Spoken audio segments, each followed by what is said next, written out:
तीन नेत्र होते हैं। एक होते हैं ये चक्षु इंद्रिय, जिसे आप देख रहे हैं, नेत्र कहते हैं। दूसरे होते हैं बुद्धि में नेत्र, और तीसरे होते हैं हृदय में नेत्र, जिनसे संसार देखा जाता है, विषय देखा जाता है, स्वप्न देखा जाता है, जागृत देखा जाता है। ये नेत्रेंद्रिय से देखा जाता है। इससे ना आप किसी महात्मा की स्थिति को देख सकते हैं, ना भगवत स्थिति को देख सकते हैं। ये केवल माया को देखने वाले नेत्र हैं जो सबके पास है। चक्षु इंद्रिय, ये इससे आप किसी की स्थिति नहीं देख सकते, इससे आप परमात्मा दर्शन नहीं कर सकते, इससे आप तत्व दर्शन नहीं कर सकते। ये केवल ब्रह्मा के द्वारा रचे हुए नेत्र, ब्रह्मा की रचना को ही देख सकते हैं, बस।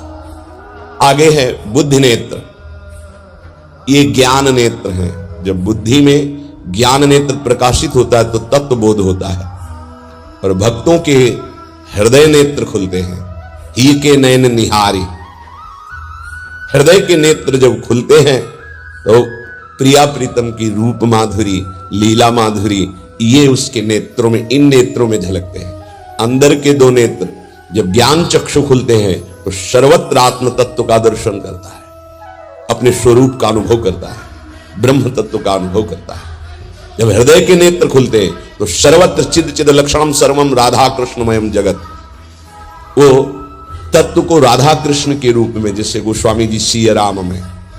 लेकिन इन नेत्रों से ये दोनों बातें नहीं देखी जा सकती, और इन्हीं नेत्रों से ये दोनों बातें देखी जा सकती हैं जब बुद्धि के नेत्र खुल जाएं और हृदय के नेत्र खुल जाए। उपासक हृदय के नेत्र खोलने का प्रयास करें। वो पहले आहार शुद्धि करें, बहुत भोजन शुद्ध।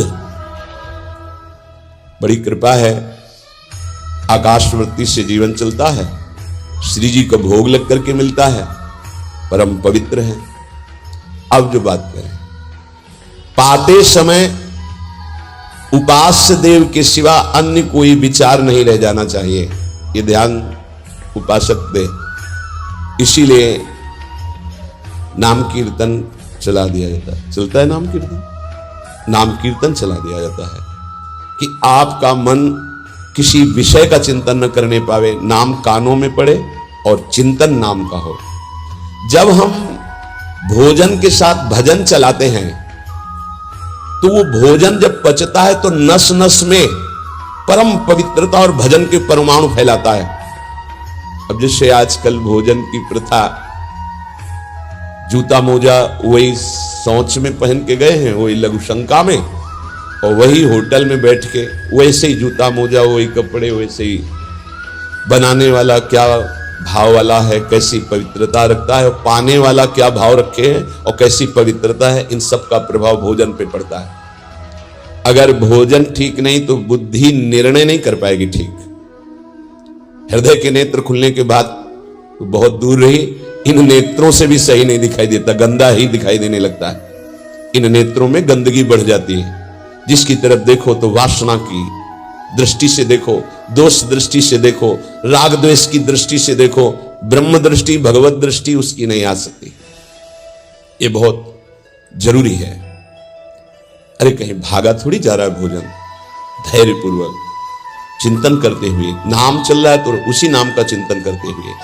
अब जैसे अपने लोग पूर्वाभ्यास तो पद चला लिया, बड़ी सुविधा रहती है। पद, कोई बड़ा पद ले लिया और मानसिक पद गुनगुना भी रहे हैं, चिंतन भी करें, प्रसाद भी, कोई पद उठा, बड़ा पद, देखत नौ निकुंज सुन सजनी लागत, प्रथम यथामत प्रणव विहरत दो प्रीतम कुंज। अब जब तक पद पूरा नहीं होगा तो भागेगा नहीं, और भागेगा तो पद नहीं पूरा होगा, पकड़ हो जाएगी। अब पद चल रहा है, प्रसाद पा रहे, तो कभी कभी प्रसाद पाते पाते आंसू चल रहे हैं, प्रसाद पा रहे हैं, पद चल रहा है। अब वो भोजन क्या करेगा? प्रसाद नस नस में जाकर भागवतिक भाव संचरित करेगा।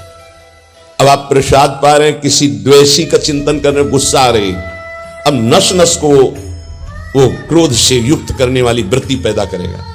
आप प्रसाद पा रहे हैं, कोई काम चिंतन कर रहे हैं, वही प्रभाव आपके अंदर पड़े।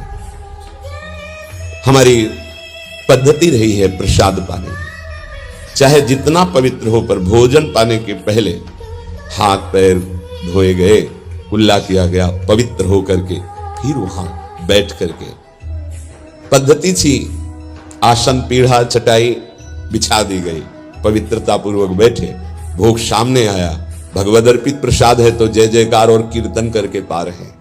अगर वो ऐसी जगह से मिला है, भगवद अर्पित नहीं है, तो अपने सामने 1 मिनट रुककर भगवद अर्पित करते हैं, फिर जय जयकार इष्ट की, गुरुदेव की, भगवान नामों की गूंज करके फिर पाते। वो प्रसाद हमारे हृदय में पवित्र भाव पैदा करेगा, भजन बढ़ेगा। भजन से ही हृदय के नेत्र खुलते हैं, भजन से हृदय के नेत्र, और हृदय के नेत्रों से ही प्रियालाल का दर्शन होता है, प्रियालाल का लीला चिंतन होता है।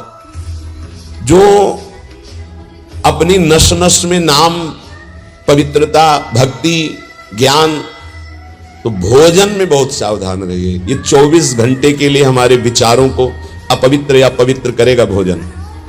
अगर अशुद्ध भोजन हो गया तो 2-3 दिन तक तो विक्षेप पड़ेगा ही। अगर बहुत ही निषिद्ध भोजन हो गया तो हो सकता है कि भजन भी रुक जाए, विक्षेप क्या रुक जाए, ऐसा ऐसा भोजन होता है। भोजन बहुत संभाल के, भले भूखा रहना पड़े तो अच्छा है 1-2 दिन, पर ऐसा भोजन ना होने पावे जो हमारे भजन को क्षीण करे।